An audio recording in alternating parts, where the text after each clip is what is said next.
What's up, everybody? Today we are breaking down all things on the 2025 New England Patriots, including if Drake Maye is the late-round quarterback to draft in fantasy football land, if Stefon Diggs is a screaming value at his wide receiver 4 ADP, and what Josh McDaniels might do with this new-look backfield that includes the Ohio State University's Travion Henderson. All that and much more coming up on today's Fantasy Life show. And yeah, we appreciate you joining us. By us, of course, I mean myself and Fantasy Life Director of Analytics, all-around baller, Dwain, The Rock McFarland. What's up, Dwain?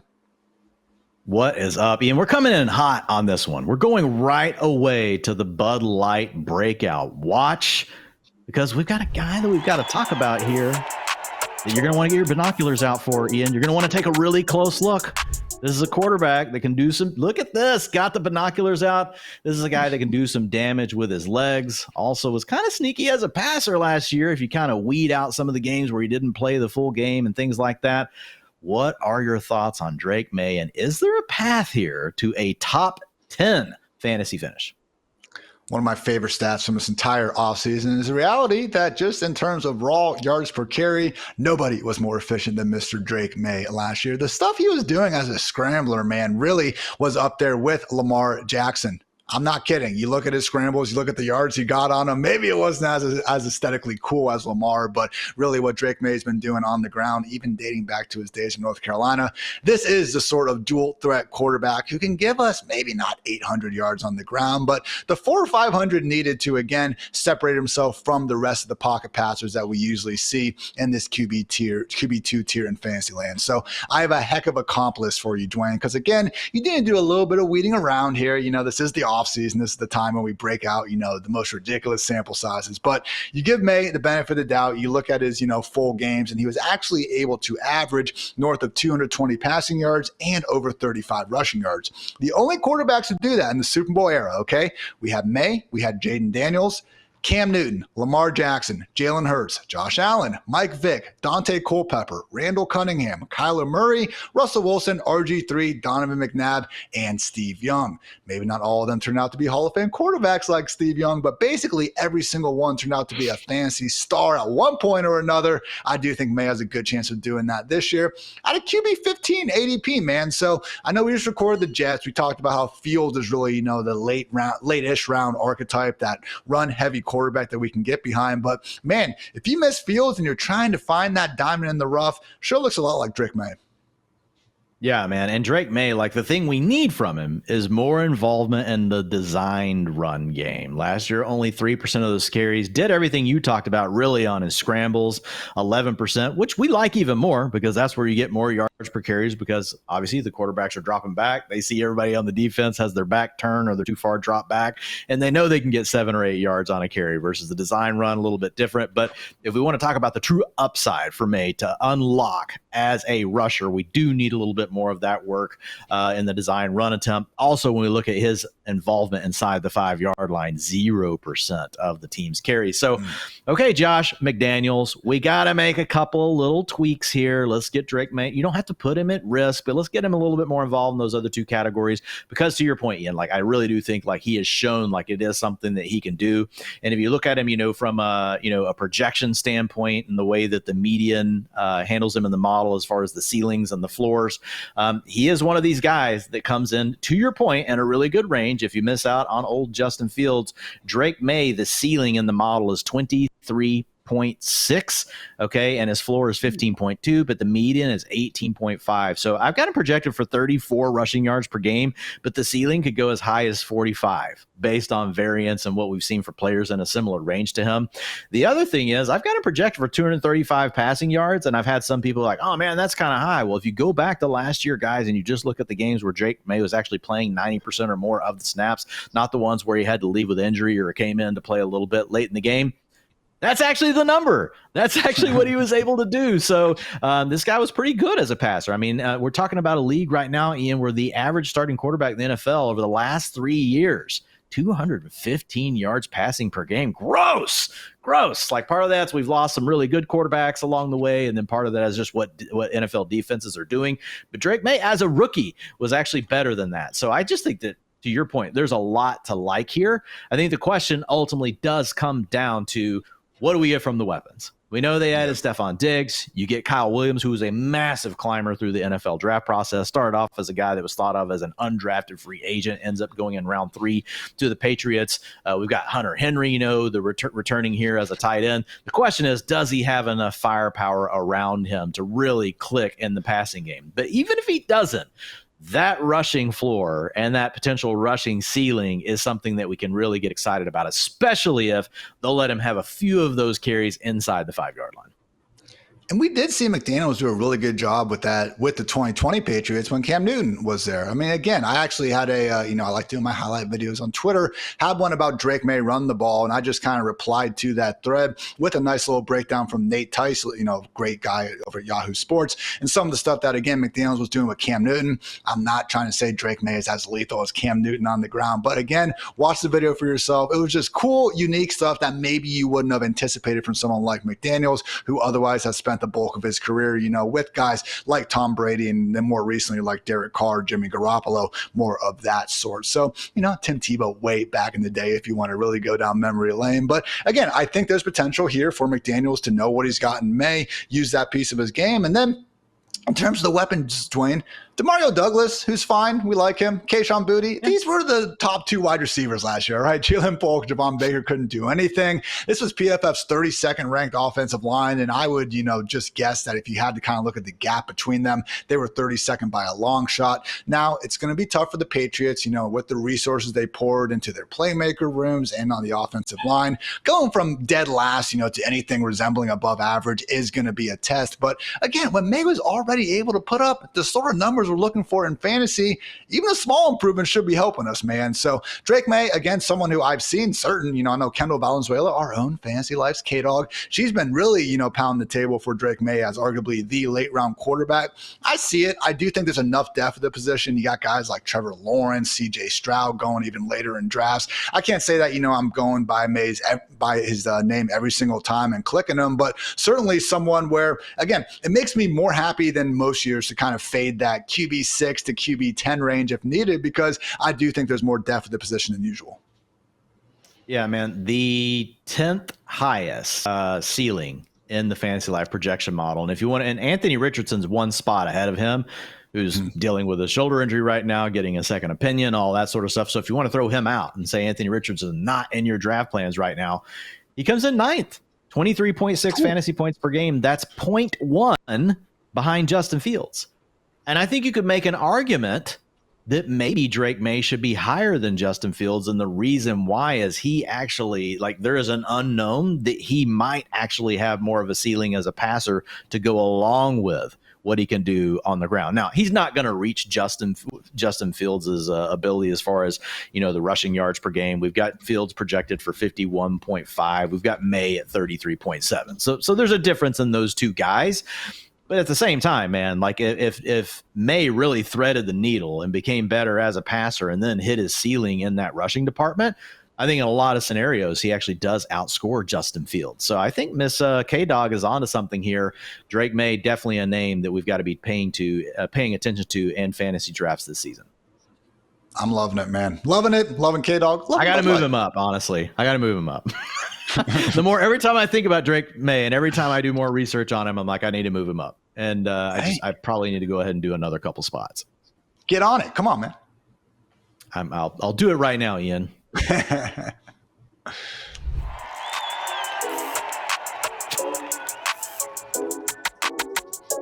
All right, that's been your breakout watch from Bud Light. Yep, we had out the binoculars. But okay, fantasy football fans, sure, the NFL season may be long over, but next year's season's action is already well underway. We're talking big trades, new signings, draft order shuffles, you name it. And all this preseason NFL action is easier to enjoy with the official beer of the NFL. So get Bud Light delivered today and enjoy every season projection, every player trade, every coaching change, and draft pick with the clean, crisp taste of Bud Light, the official beer of the NFL. Stock up now for the offseason and enjoy Bud Light. Easy to drink, easy to enjoy.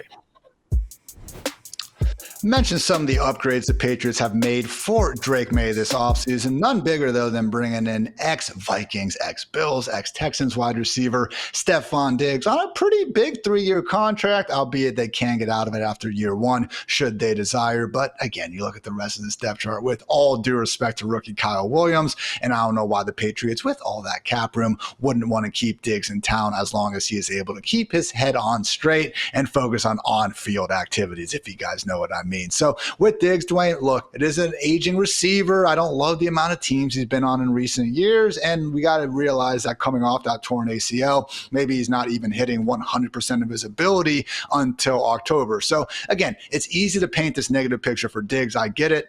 But that's the reason why he's going cheaper than ever, man, outside the top 40 receivers in fantasy drafts. And it's a reason why for portions of this offseason, man, I have happily been buying him there. So again, not for every team. If you are in a position where you've already scooped up some great wide receivers, maybe you need running backs in that range of the draft. Maybe you'd rather take a safer floor like a Khalil Shakur. But man, Dwain, if we are to believe some of these doctors, shout out Jeff Mueller's, done a great job really breaking down his progression. It sure seems like, and this is actually Dr. Mueller's words, not mine, of all the guys who, claim to be ahead of schedule, Diggs actually might be the one ahead of schedule. So thoughts on Diggs, and if you're willing to buy in at this wide receiver for a price tag that could look awfully affordable if he is indeed ready to go come week one. Well, the price is right, to your point, Ian. And so if we just get rid of like where he's going in the range of wide receivers and just talk about the pick you're getting him at, on ESPN right now, pick 106. Sleeper 95, Yahoo 117. Underdog, where we've got a lot more drafts going on. Also, you got to start 3 wide receivers. People are wide receiver rabid. Pick 80, which is still very reasonable for a platform like that. So I think to your point, like without even having to really say anything else, like we could easily make the argument that like, yes, you should just take Stefon Diggs, especially with the positive words we're getting from the injury docs. I think that is something that, is going in his direction. I'm still docking him for a few games right now, but obviously we're going to continue to kind of keep up with it. We'll adjust that as we hear more. If it looks like he's going to be ready for week one, we'll be moving him up in projections as well as up in the ranks. But I think the main thing here, Ian, while he's not quite the same player that he was and who is at age 32, if we go back and look, this is a guy that was a historical wide receiver 1. Okay. Whenever we've talked on some of the previous shows and some of the previous previews, we've talked about Tyreek Hill as an example with the Dolphins of, hey, there are guys that are capable of bouncing back into wide receiver 1 territory. And these bounce back wide receivers, right, they actually are a cohort that is worth mentioning. Like most of the wide receivers that are going to be in the top 12, they're in their prime and they're established, meaning they've already shown they can be a wide receiver 1.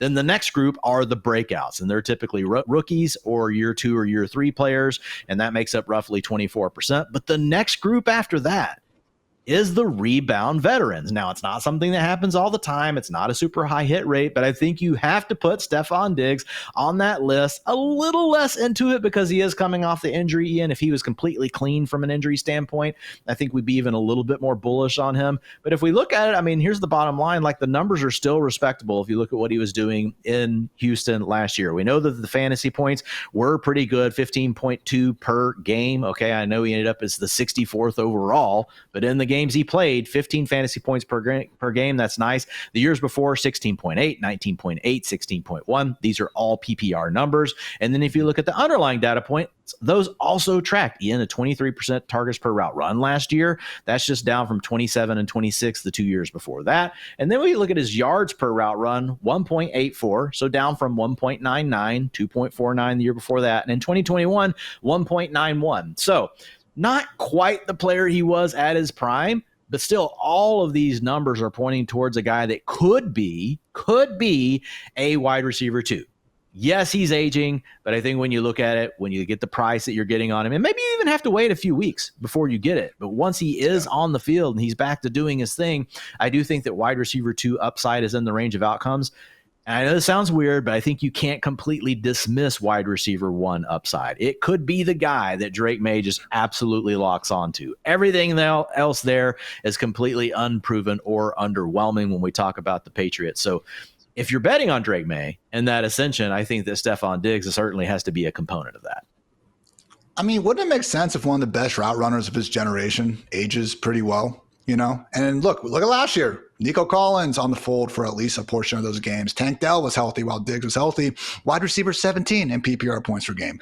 Position 7th best open score, which is trying to measure this, separation ability and stuff. So you look at Diggs, and I mean, I think people almost get too wrapped up in, some of the off the field stuff, the videos we've seen, all this and that. I mean, this guy was a top 10 wide receiver each and every year during his time in Buffalo, yet Bills fans still want to throw that, drop he had against the Chiefs in his face when, oh yeah, if your kicker could have made a 43-yard field goal on that same freaking drive, we wouldn't even remember it. So I'm with you, man, where it's a situation where, given the potential red flags, given the age and the injury and stuff, I don't want to go too overboard on Diggs, but man, I have found myself, a string of drafts where I just keep ending up with the dude, and I don't hate it because, again, Drake Maye is someone as well that I'm trying to get plenty of exposure to. So Stefon Diggs, we are, happy to buy in at that wide receiver 4 price tag. Have you found yourself going out of the way, for anyone else? Kyle Williams, someone I've, scooped up in a couple round 2s in Dynasty land, not hating on that at all. Your boy Mac Hollins is in the fold now. Dwain, what can go wrong there? Surely you're not going to have any negatives to say about that as we get into the season. Pop Douglas, getting some nice words that he could actually be the slot in this Josh McDaniels offense. Wouldn't put him quite at the Jacoby Myers level of, what we've seen from him. But hey, again, hasn't been great offenses, and he's at least flashed a little bit. Thoughts on non-Diggs receivers in New England? Yeah, I mean, Kyle Williams is the name that pops out to us because when we talk about the ability to really jump into the wide receiver 2, wide receiver 1 conversation, which, let's be honest, guys, that's what we're looking for to make a difference in our fantasy leagues. When you draft someone as a wide receiver 4 or 5 and they perform like a wide receiver 2 or wide receiver 1, that's a massive swing for your fantasy season, really putting you in the driver's seat in many cases. And when we look at Kyle Williams, the hit rate is not great on players that went in his range, so I do wonder if he's getting a little bit steamed. But at the same time, we know whenever we look at breakouts, like they make up 29% of the new names that show up on the list as far as wide receiver 1s go. And a lot of those are rookies. We're not all these guys wait until year 2 or year 3. Am I saying Kyle Williams is going to be a wide receiver 1 this year? No, but I think he does have a chance to definitely outperform where he's going right now in drafts. Having said all that, like just not to be the Friedman wet blanket here, but if you look at the comps for Kyle Williams in the rookie supermodel, he came in with a rating of 69. If you guys want to check this out, There's a free article up over on fantasylife.com where I've got all my latest rookie rankings, and I talk about the supermodel and how that folds into where I'm ranking these players. If you look at his comps where he graded that 69, and we look at how many of them earned a top 36 season within their first 3 years in the league, it's 26%.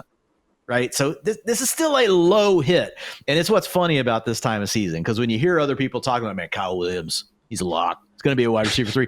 And I'm not saying don't draft Kyle Williams. I'm drafting Kyle Williams, but you also need to understand he can be an absolute just complete bust. The same thing with Jack Bash. A lot of these, this isn't just exclusive to Kyle Williams. Just a lot of guys that go in that range of the draft, and then we layer the supermodel over it because it's actually more predictive than just NFL draft capital alone to try to give you guys a little bit more of an edge. So there is a potential ceiling case there for Kyle Williams, but man, I think about where he's going now is about as high as I can take Kyle Williams.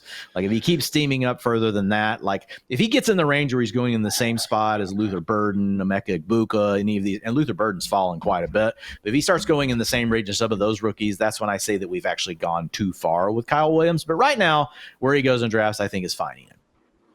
Dwayne, do you think Kyle Williams starts? I think he's got a good chance. They gave Mac Hollins $8.4 million over 2 years. Does Mac Hollins not profile as that exact sort of feisty, run-blocking, just demon that Mike Vrabel just freaking loves? I'm not saying it makes sense, but like I can see it. Mac Hollins has never held a full-time role ever. He's always been a part-time role, and typically he's getting on the field on running plays. He's the opposite of what you really want from a receiver. He doesn't wear shoes, and he's an awesome blocker. There's your Mac Hollins profile. He's a progress stopper, though. That's my point. Like he's not going to become a fantasy relevant guy, but I think Douglas sounds like the slot. Diggs is going to be out there for sure. Like Mac could really be a nuisance here.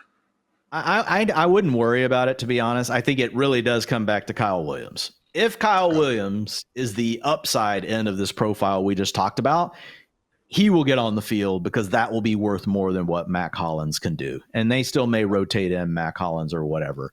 But if Kyle Williams is not like what we hope that he can be, well, then Mac Hollins Mac Hollins is going to see work and Kyle Williams is not going to take over a role. But when I look at it, I get what you're saying around Mac Hollins, but I actually view it as a positive that Mac Hollins is on the team. I don't think he's a very big barrier to overcoming, because the first thing you care about in your receivers is, can they get open? Can they earn targets? Does your quarterback trust them? That leads to actual scoring actual real points in a football game. I get it. Mac Hollins can do all the dirty work, but if Kyle Williams comes out in camp and he just kills it, I think he will easily hurdle Mac Hollins and it won't be an issue.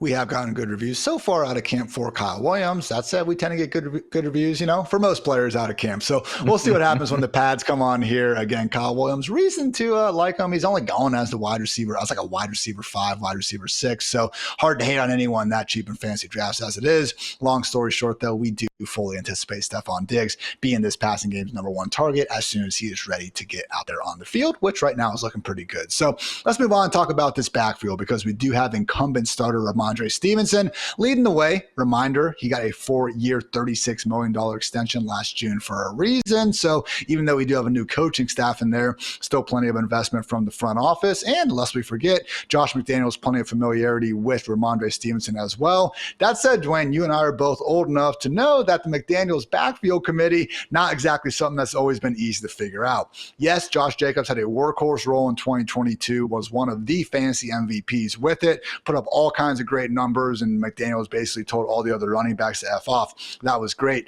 Before that, though, man, those years with the Patriots were brutal. The Rex Burkheads, the James White, the Dion Lewis's, Damian Harris, Ramondre Stevenson himself. It always seemed like, throw LeGarrette Blount in there as well. Shane Vereen, I can keep going on for days, man. It was always tough to tell exactly who was going to be involved. And we would also have these situations where 2 to 3 running backs during any given week would have substantial roles. So when you look at Ramondre Stevenson, I don't exactly expect him to completely take a step, into this clear-cut RB2 situation, despite them using the early second-round pick on Travion Henderson. I will try to leave my Antonio Gibson, longtime fandom, out of this conversation. I will say, different running backs, Dwayne, if they put up the advanced stats that Antonio Gibson did last year, we'd be hearing a lot more about it, all right? I'm going to leave it at that, but my man was a demon with his opportunities last year. Probably not going to get the ball, but how do you see a split going between Stevenson and Henderson? And accordingly, are you willing to buy Henderson at what's a pretty steep, low-end RB2 cost? Yeah, and I think everything you just said is true. And you know what? I don't care. I want Travion Henderson on my fantasy football teams. And there's a few reasons why. Number one, is the talent profile for Travion. We'll talk about Ramondre here in a second. And just for the record, I've got them split really closely. I've got Ramondre with 46% of the rushing attempts and 44% to Travion Henderson in the median range of outcomes. I even gave Antonio Gibson 8%, Ian, right? So Antonio Gibson not completely going away. He's still in there doing his thing. But I've got the route participation also split pretty even. I do think there's a chance Travion takes a step forward there, but I've got him and Ramondre pretty close, and even gave a little bit more work to Antonio Gibson there. But I just have to go back to the talent profile, Ian. And if we look at what we have with the rookie supermodel, 95% of the comps to Travion Henderson going back to 2017 in the rookie supermodel, 95% have gone on to be a top 3 running back within the first 3 seasons. Now, you're going to ask me, Dwayne, can you guarantee me that in year 1? No, I can't. RB3, not top 3. Right. Top 36, right? So top 24 finishes at the position 76% of the time in their first 3 years. Top 12 finishes 52% of the time. Half the time these guys have gone on to be running back ones by year 3. Top 6 finishes at the position 20% of the time. So 1 in 5 of players like Travion Henderson have gone on to become the guys that we want in fantasy football. And so when I look at Travion Henderson, this is what I see. I see Devon Achane. I see Bucky Irving. I see players that we weren't for sure how their role was going to work out as rookies, but they were profiles that we really liked. We know there's some question marks. We also knew there was an incumbent in all those situations of players that could continue to get the ball. And I'm with you. I don't think Ramondre Stevenson's immediately going away, especially early in the year. I think early in the year, you could see even more of a split to Ramondre Stevenson than what we talked about in my season-long projections. But the bottom line is the Patriots need what? You talked about it earlier. They need playmakers, man. They need people that can shorten the field for them and hit some home runs on plays. They don't really have that in their offense right now. They're hoping that it can be Ramondre. They can do some of that in the passing game. As much as we like Stefon Diggs, We see him more as a guy that's probably going to move the chains. He can give you some chunk gains, but he's not taking the top off of defenses. And Hunter Henry, more of an underneath kind of move the chains guy. So I think they're going to have to find a way to get some explosive plays into the offense. And the best way to do that is TreVeyon Henderson, who they spent the draft capital on. So I am 100% in on TreVeyon Henderson. Like, I absolutely love drafting this guy right now in fantasy football. Again, I talked about it, guys, earlier. I've drafted 29 teams, and I'm going to my drafts right now to look at my results completed and my exposure running back. It's going to be interesting to see how high this number is. All right. I got TreVeyon as my 5th most drafted running back. Ooh. 21% of my teams have TreVeyon Henderson. To be fair, I have 21% Quinshon Judkins as well. I do prefer TreVeyon just because of the explosive playmaking ability. So when you talk about guys that you're actually drafting to probably be a starter on your team in the rounds they go in, TreVeyon's my most drafted running back. So, I mean, I absolutely love the player this year.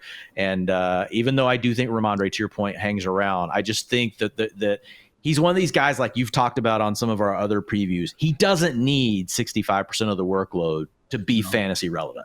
Like, he could do it on 50%, 45% of the work. And then he suddenly shows that he's just so good that they expand it to 55%. And suddenly he's the guy in the lead in the split over Ramondre. So all in for me on TreVeyon Henderson this year. I think the A-Chan comp is actually pretty good. I know Henderson's a little bit bigger, but we did see him wear down first couple years at Ohio State when they brought in Judkins and he was able to be more of that, overqualified change of pace back. That's when you were able to get the most out of Henderson again from week 1 all the way up into the national championship game. So I actually got asked yesterday, Dwain, who I would take, between Henderson and Quinshon Judkins in Dynasty land. And look, man, Eleanor Roosevelt said it best back in the day. America is all about speed, hot, nasty, badass speed. And that is the one elite chip that Henderson has over pretty much anyone else. So in the year 2025, I guess we're in now. Yeah, I could see Judkins having the clearer path to getting just more overall touches. And maybe, the Browns end up being a little bit better scoring offense than the Patriots. Now that I say it out loud, that sounds kind of crazy. So maybe not even that goes down. But again, Henderson, he's got the speed advantage. He's got legit, maybe high-end pass catching chops. Okay, I know that he wasn't used a ton downfield at Ohio State because look at all the wide receivers they had, but you dig enough in that film, go watch the fourth quarter of that Purdue game, I think. You're seeing legit slugger routes from outside. So potentially untapped receiving upside. He's got all the speed in the world. Again, I think year 1 could just be a little bit tough. I'm still not completely sold on the scoring upside in New England, and maybe the committee could be a little bit annoying. But long term, I do agree with, again, what your much more analytically sound numbers are saying, Dwain. We will see some big years out of TreVeyon Henderson. I should probably be drafting him a little bit more myself just to make sure that big year isn't coming up right upon us as well. So good stuff on this backfield. Before we get out of here, though, Dwain, I want to give a shout out to Hunter Henry and ask the question, why is Hunter Henry the most pathetic late round tight end to target in 2025 drafts? You left out part of what you have on the show sheet here. You had, a sorry ass late round tight end. Sorry, guys. I had to just put it out there. But when we look at, is this your new Dalton Schultz? Have you moved on from Dalton Schultz to Hunter Henry as in your crosshairs? Okay. I think when you look at it, like, what if Kyle Williams does bust? We just talked about the low hit rate on players actually that are like him. Okay. Let's say Stefon Diggs is the number 1 target on the offense, but they don't really have a third. So if we look at Hunter Henry, like, he could easily be the second option on this team. Do I think he's ever going to go for 800 yards receiving? No, I don't, Ian. And I know that's something that you're going to talk about. He's never reached, I think 700 is the number that you like to bring up in his career. But I do think that, he's a big dude. He's had some spike years and touchdowns. And if we think about it, the guys that end up the mold of a lot of these tight ends that end up being a low end tight end one year, and they end up being a high end tight end 2 or a mid range tight end 2 the next, Hunter Henry fits in that mix. And if Drake Maye does take that step forward and suddenly throws 24, 25 passing touchdowns, I could easily see Hunter Henry being like the tight end 11, the tight end 10. Not saying you're building your whole team around him. Here's the thing, guys. A lot of you won't even have to draft Hunter Henry.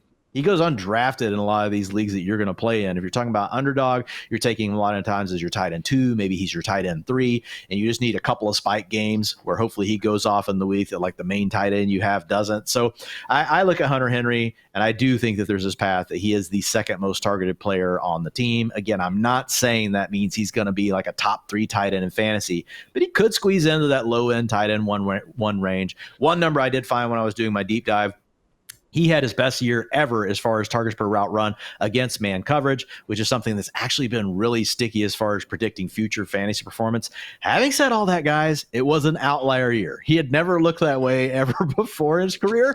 But, you know, you and I have talked about this, Ian. Sometimes that comes down to the quarterback you're playing with. And some quarterbacks have a mentality of, man, if you've got man coverage and I see you don't have help and you're a big body guy, I'm throwing it to you. And Drake Maye, he's a big arm quarterback. So there's a chance that sort of thing sticks for him because Maye just says, hey, I got a single on Hunter Henry. I know he's not the fastest guy, but neither was Jason Witten. You know, Jason Witten's one of these guys, Ian, kind of similar to Hunter Henry. I don't want to disparage Jason Witten.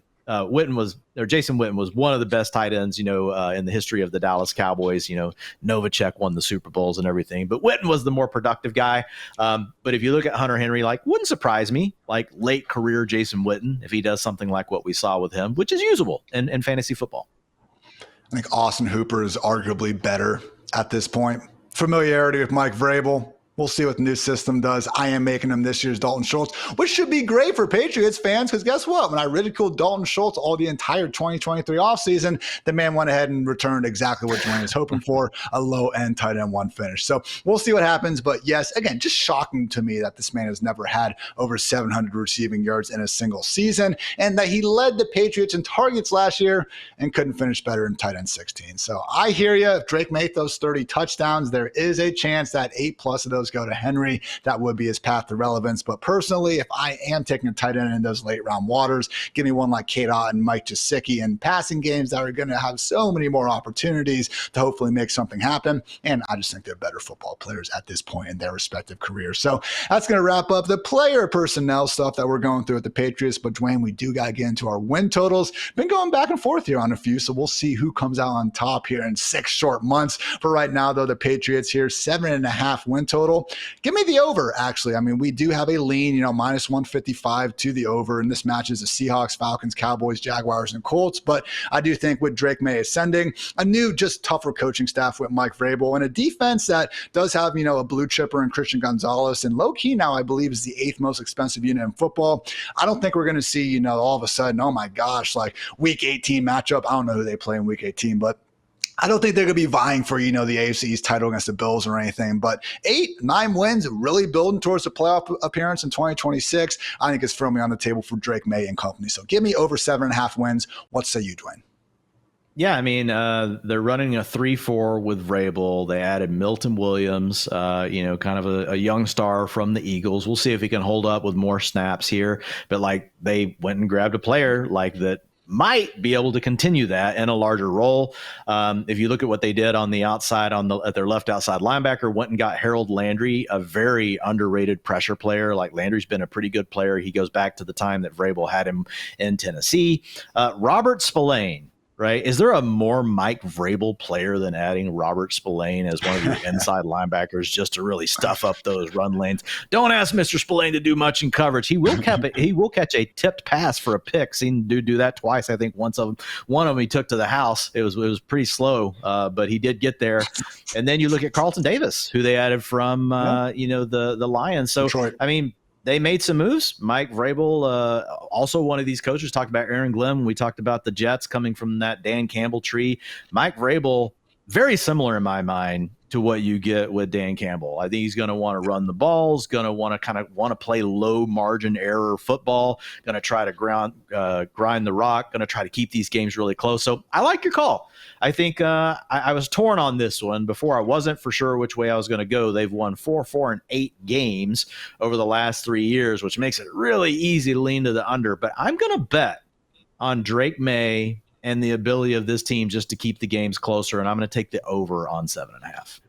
Wow, the boys are in agreement. What could go wrong here? But we appreciate you guys tuning into another edition of the Fantasy Life Show. We'll continue to try out these team previews as we again get ready for the 2025 real life and fantasy football season. So for Dwain, for producer Matt, for producer Kelsey, I'm Ian. Thanks again for tuning into the Fantasy Life Show. And until next time, take care, everybody.